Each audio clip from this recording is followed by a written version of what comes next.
മറയേണ്ടതോർത്ത് ചന്ദ്രനക്ഷത്രാദികൾ വിതുമ്പുമ്പോൾ മാറ്റമില്ലാതെങ്ങും വിരാജിക്കും ദൈവമേ, അങ്ങയെ വാഴ്ത്തുന്നു ഞങ്ങൾ. ഉദിച്ചെങ്ങും പ്രഭതൂകും പാരിലെ സൂര്യരശ്മിയേക്കാൾ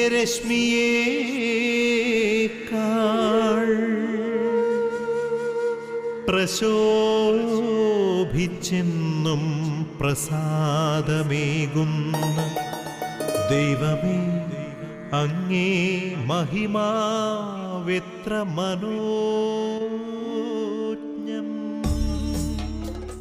ഇന്നത്തെ പ്രഭാത വിരുന്നിലേക്ക് ഗുഡ്നസ് ടിവിയുടെ എല്ലാ മാന്യ പ്രേക്ഷകർക്കും ഹൃദ്യമായ സ്വാഗതം.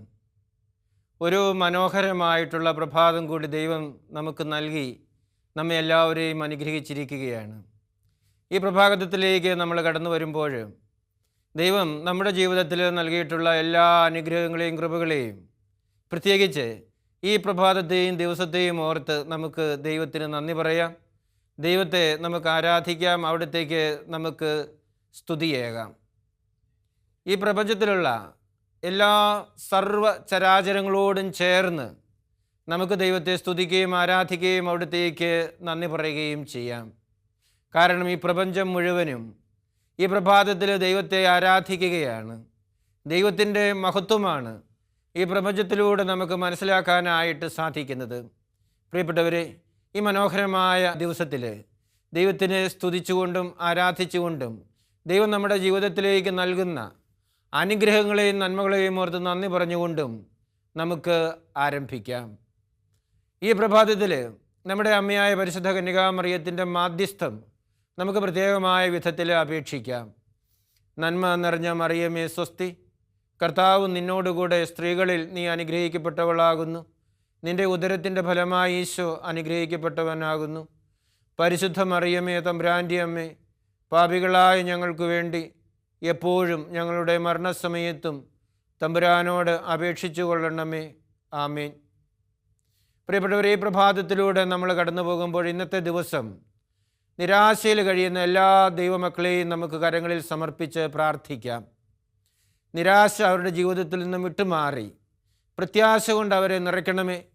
ജീവിതത്തിൽ മുന്നോട്ട് പോകുവാനായിട്ടുള്ള ജീവിതത്തിലെ പ്രശ്നങ്ങളെയും പ്രതിസന്ധികളെയും തരണം ചെയ്യുന്നതിനുള്ള കൃപയും അനുഗ്രഹവും അവർക്ക് ധാരാളമായിട്ട് നൽകണമേ എന്ന് അവരെ എല്ലാവരെയും സമർപ്പിച്ച് നമുക്ക് പ്രാർത്ഥിക്കാം. ഈ പ്രഭാതത്തിൽ കർത്താവിൻ്റെ വചനം, നമുക്ക് ഓരോരുത്തർക്കും ദൈവം കരുതി വെച്ചിട്ടുള്ള വചനം ശ്രവിക്കുന്നതിനായിട്ട് നമുക്കൊരുക്കാം. ദൈവവചനം ശ്രവിക്കുന്നതിനായിട്ട് ആത്മാവിൻ്റെ അഭിഷേകത്തിനായിട്ട് നമുക്ക് പ്രത്യേകം പ്രാർത്ഥിക്കാം. ആത്മീയ അഭിഷേകം നമ്മളുണ്ടാകുമ്പോഴാണ് ദൈവവചനം ശരിയായ വിധത്തിൽ മനസ്സിലാക്കുവാനും അതിൻ്റെ അർത്ഥമനുസരിച്ച് ജീവിക്കുവാനുമുള്ള കൃപയും അനുഗ്രഹവും നമുക്ക് സമൃദ്ധമായിട്ടും ലഭിക്കുന്നത്. പരിശുദ്ധാത്മാവിൻ്റെ അഭിഷേകത്താൽ നമ്മെ എല്ലാവരെയും പൂരിതമാക്കണമേ എന്ന് നമുക്കിപ്പോൾ പരിശുദ്ധാത്മാവിനെ വിളിച്ച് അപേക്ഷിക്കാം. പരിമളത്തിനുറവയാം നറുസൗരഭ്യമാകട്ടെ ഞങ്ങളുമീ മണ്ണിൽ.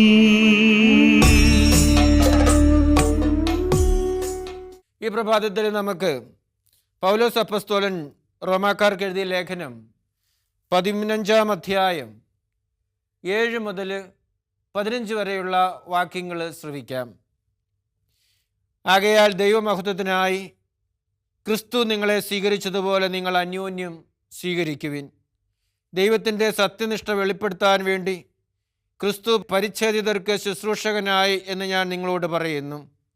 അങ്ങനെ പിതാക്കന്മാരോട് ചെയ്ത വാഗ്ദാനം സ്ഥിരീകരിക്കപ്പെട്ടു. കൂടാതെ ദൈവകാരുണ്യത്തെക്കുറിച്ച് വിജാതിയർ അവിടുത്തെ പ്രകീർത്തിക്കുന്നതിനിടയാവുകയും ചെയ്തു. ഇങ്ങനെ എഴുതപ്പെട്ടിരിക്കുന്നു: ആകയാൽ വിജാതിയുടെ ഇടയിൽ ഞാൻ അങ്ങയെ സ്തുതിക്കും, അങ്ങയുടെ നാമത്തിന് കീർത്തനം പാടും.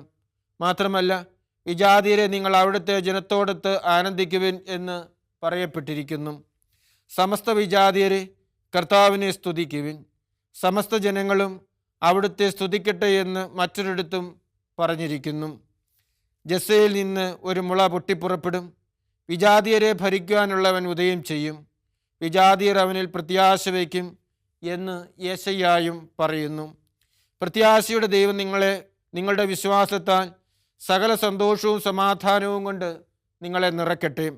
അങ്ങനെ പരിശുദ്ധാത്മാവിൻ്റെ ശക്തിയാൽ നിങ്ങൾ പ്രത്യാശയിൽ സമൃദ്ധി പ്രാപിക്കുകയും ചെയ്യട്ടെ.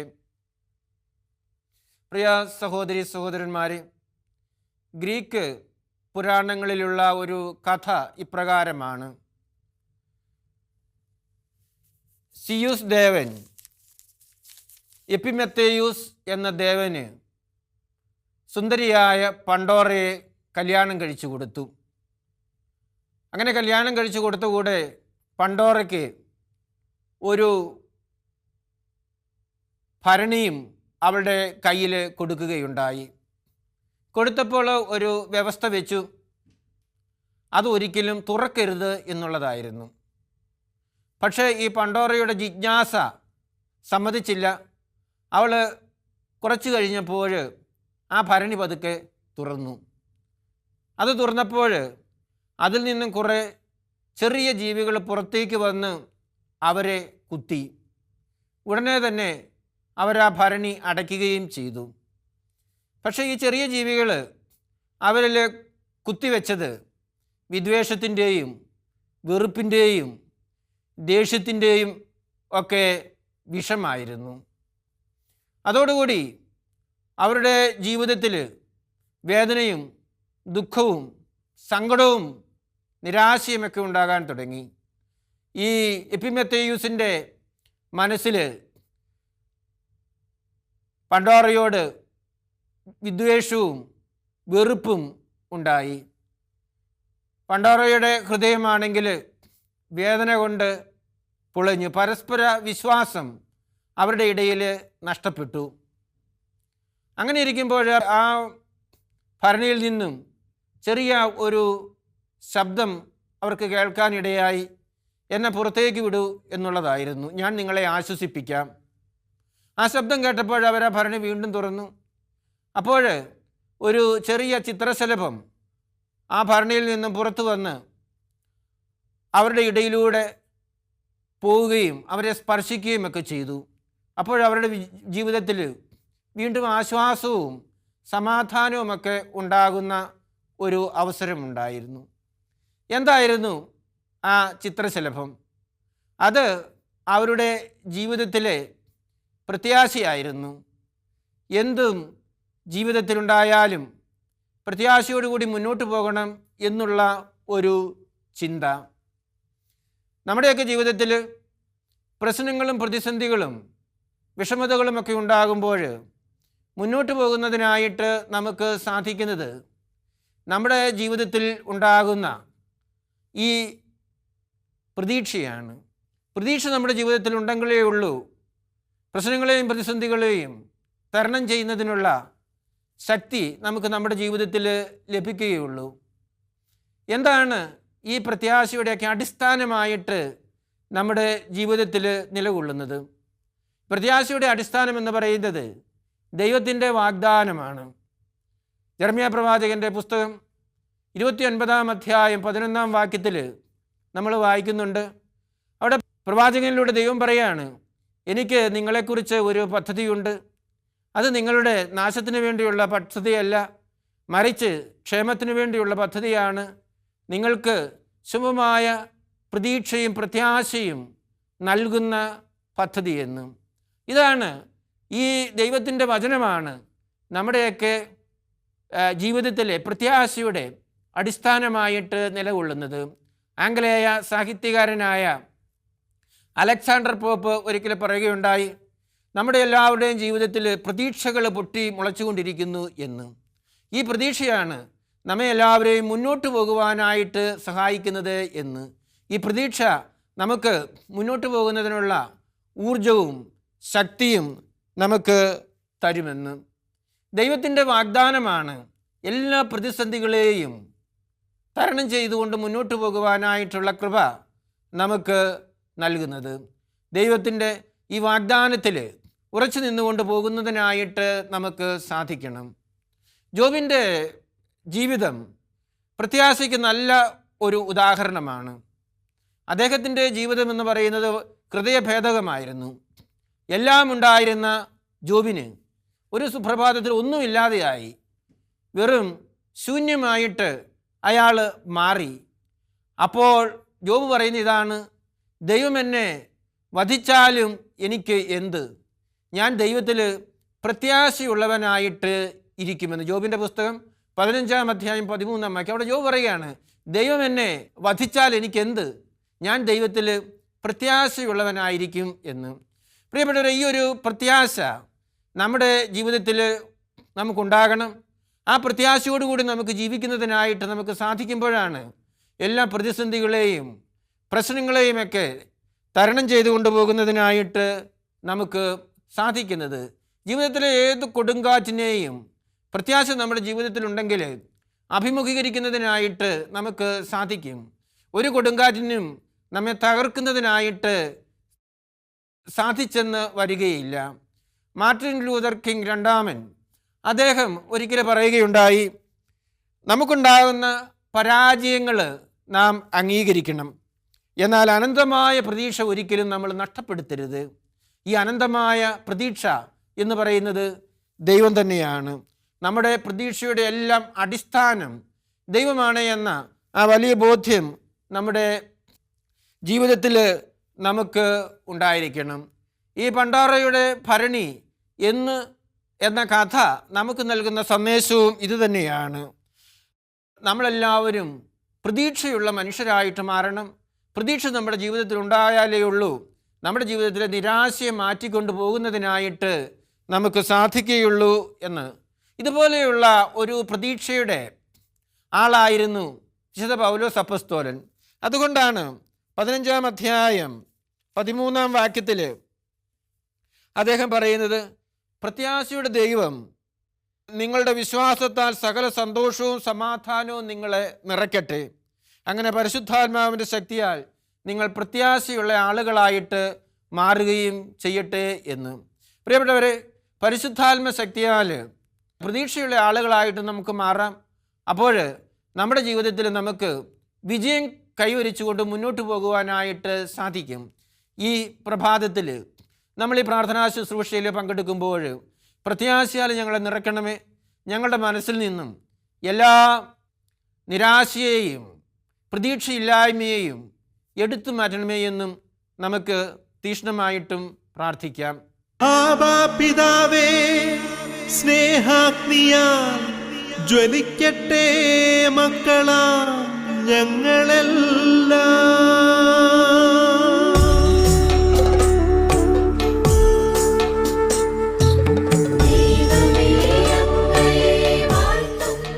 നമുക്ക് പ്രാർത്ഥിക്കാം. പിതാവും പുത്രനും പരിശുദ്ധാത്മാവുമായ ത്രിത്വൈക ദൈവം നമ്മെ എല്ലാവരെയും സമൃദ്ധമായിട്ടും ഈ ദിവസത്തിൽ അനുഗ്രഹിക്കട്ടെ. നമ്മുടെ അമ്മയായ പരിശുദ്ധ കന്യകാമറിയത്തിൻ്റെ മാധ്യസ്ഥം എല്ലാ നിമിഷവും നമ്മുടെ ജീവിതത്തിൽ കൂട്ടായിട്ടുണ്ടായിരിക്കട്ടെ. തിരുക്കുടുംബത്തിൻ്റെ കാവൽക്കാരനായ മാർ യൗസേപ്പ് കാവലായിട്ട് നമ്മോടൊപ്പം ഉണ്ടായിരിക്കട്ടെ. നമ്മുടെ പേരിന് കാരണഭൂതരായ വിശുദ്ധർ നമുക്ക് വേണ്ടി മാധ്യസ്ഥം വഹിക്കട്ടെ. നമ്മുടെ ഇടവകയുടെ മധ്യസ്ഥർ നമ്മെ എല്ലാവരെയും ദൈവസമക്ഷം സമർപ്പിച്ച് പ്രാർത്ഥിക്കട്ടെ. കാവൽ മാലാഖമാർ കാവലായിട്ട് നമ്മുടെ കൂടെ ആയിരുന്നുകൊണ്ട് എല്ലാ അപകടങ്ങളിൽ നിന്നും ആപത്തുകളിൽ നിന്നും പൈശാചിക ബന്ധനങ്ങളിൽ നിന്നും നമുക്ക് സംരക്ഷണം ഒരുക്കട്ടെ. പ്രിയപ്പെട്ടവരെ, ഈ പ്രഭാത വിരുന്നിൽ നമ്മൾ പങ്കെടുക്കുമ്പോൾ നിങ്ങളുടെ ഒരു കാര്യം പ്രത്യേകമായിട്ടും അഭ്യർത്ഥിക്കുകയാണ്. ഡിവൈൻ ധ്യാന കേന്ദ്രത്തെയും ഗുഡ്നസ് ടിവിയെയും പ്രത്യേകം സമർപ്പിച്ച് പ്രാർത്ഥിക്കണമെന്ന്.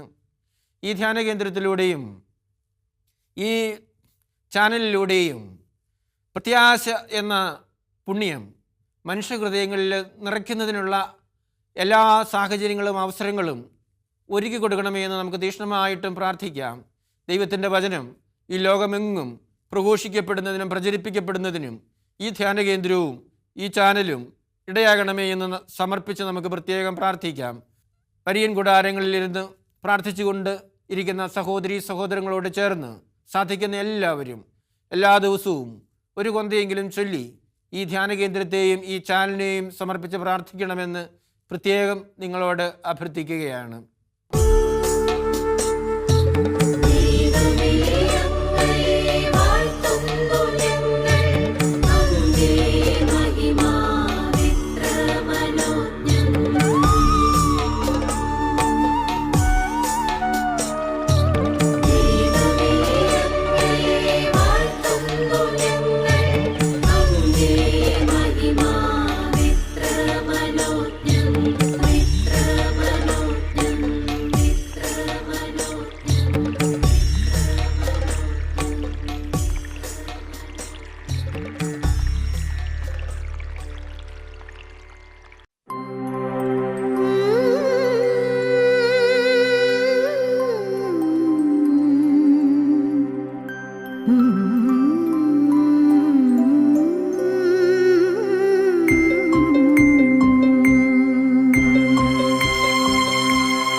സത്യസ്നേഹസ്വരൂപനേ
ഈശോയുടെ ആശീർവാദം സ്വീകരിക്കുവാനായിട്ട് നമുക്കൊരുങ്ങാം.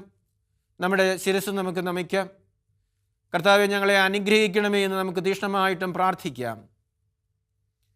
നമ്മുടെ കർത്താവ് ഈശോ മിശിഹായുടെ കൃപയും പിതാവായ ദൈവത്തിൻ്റെ സ്നേഹവും പരിശുദ്ധാത്മാവിൻ്റെ സഹവാസവും നിങ്ങളോട് എല്ലാവരോടും കൂടെ ഉണ്ടായിരിക്കട്ടെ, ഇപ്പോഴും എപ്പോഴും എന്നേക്കും. ആമേൻ. പ്രിയപ്പെട്ടവരെ, ഈ പ്രഭാതത്തിൽ എന്നോടൊപ്പം ഈ വിരുന്നിൽ പങ്കുചേർന്ന നിങ്ങൾക്കെല്ലാവർക്കും ഒരു നല്ല പ്രഭാതവും നല്ല ദിവസവും ആശംസിക്കുകയാണ്. ഈ ദിവസം മുഴുവനും ദൈവത്തിൻ്റെ പ്രത്യേകമായ സംരക്ഷണം നിങ്ങളുടെ ജീവിതത്തിൽ ഉണ്ടാകണമെന്ന് പ്രാർത്ഥിക്കുന്നു. ദൈവം നിങ്ങളെ അനുഗ്രഹിക്കട്ടെ. ഒരിക്കൽ കൂടി എല്ലാവർക്കും നന്ദി പറഞ്ഞുകൊണ്ട് നിർത്തുന്നു. നന്ദി.